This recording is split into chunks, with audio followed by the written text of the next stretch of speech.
ఎగువ రాష్ట్రమైన కర్ణాటక ప్రభుత్వం కృష్ణానది మీద నిర్మించిన ఆల్మట్టి డ్యామ్ ఎత్తును పెంచితే దిగువ రాష్ట్రమైన ఆంధ్రప్రదేశ్ ప్రజల నోట్లో మట్టి కొట్టడమే అవుతుంది. ప్రస్తుతం కర్ణాటకలో కృష్ణానది మీద ఆల్మట్టి డ్యామ్ నిర్మాణం జరిగింది. ఆల్మట్టి డ్యామ్ ఎత్తు 519.60 మీటర్లు. అంతవరకు ఉంటే పర్వాలేదు. కానీ కర్ణాటక ప్రభుత్వం దానిని 524.256 మీటర్ల ఎత్తుకు పెంచేదానికి మొత్తం ప్రారంభించింది. పనులు జరుగుతూ ఉన్నాయి. దీని పర్యవసానంగా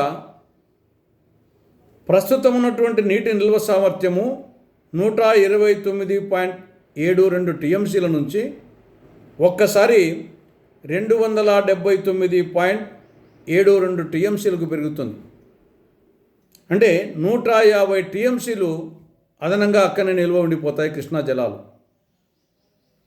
అప్పుడు కిందికి నీళ్లు వచ్చేది కష్టమవుతుంది, కృష్ణా నీళ్లు.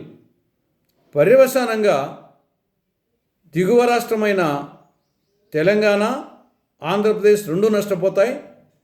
ప్రత్యేకించి ఆంధ్రప్రదేశ్లో కృష్ణానది జలాల మీద ఆధారపడినటువంటి ఈ యొక్క కృష్ణా డెల్టా కానీ, నాగార్జున సాగర్ కానీ, శ్రీశైలం ఆధారంగా ఉన్నటువంటి తెలుగు గంగ, గాలేరు నగిరి, హంద్రీనివా, వెలుగొండ ఈ సాగునీటి ప్రాజెక్టులన్నీ నీరు అందక నిరుపయోగమవుతాయి.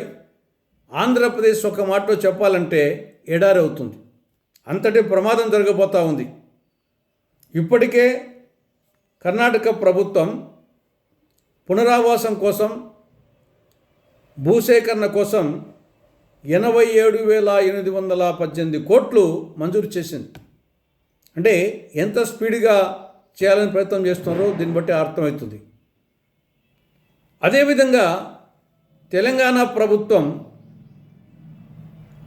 శ్రీశైలం డ్యామ్ నుండి కృష్ణానది మీద 2 అక్రమ ప్రాజెక్టులు నిర్మిస్తూ ఉంది. ఒకటి పాలమూరు రంగారెడ్డి, 2 డిండి ఎత్తిపోతల పథకం. పాలమూరు రంగారెడ్డి ఏమో 90 టీఎంసీలు ఏడాదికి, డిండి ఎత్తిపోతల పథకం 30 టీఎంసీలు, రెండు కలిసి 120 టీఎంసీలు. ఈ 2 ప్రాజెక్టులకు నీటి కేటాయింపు లేవు. రెండవది సిడబ్ల్యూసి క్లియరెన్స్ లేదు, కృష్ణా నదీ యాజమాన్య బోర్డు సిఫారసు లేదు, అపెక్స్ కౌన్సిల్ అనుమతి లేదు, అప్రూవల్ లేదు. విభజన చట్టంలో 11వ షెడ్యూల్లో ఈ ప్రాజెక్టులో ప్రస్తావనే లేదు. అయినప్పటికీ తెలంగాణ ప్రభుత్వం శరవేగంగా నిర్మిస్తూ ఉంది.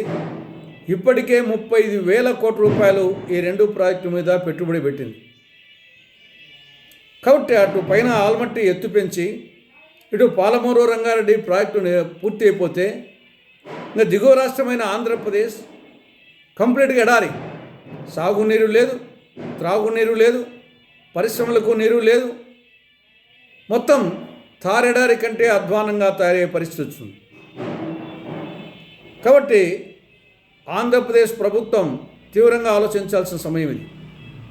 అటు ఆల్మట్టి ఎత్తును పెంచకుండా చూడాలి, ఇటు తెలంగాణ ప్రభుత్వం పాలమూరు రంగారెడ్డి డిండి ఎత్తిపోతల పథకాలు నిర్మించకుండా చూడాలి. అందుకోసం అటు చట్టపరంగా ఇటు రాజకీయ పరంగా ఏమాత్రం ఏమర్పాటు లేకుండా కృషి చేయాల్సినటువంటి అవసరం ఉంది. ఇక 14వ తారీఖున ఆంధ్రప్రదేశ్ బడ్జెట్ ప్రవేశపెట్టబోతా ఉంది.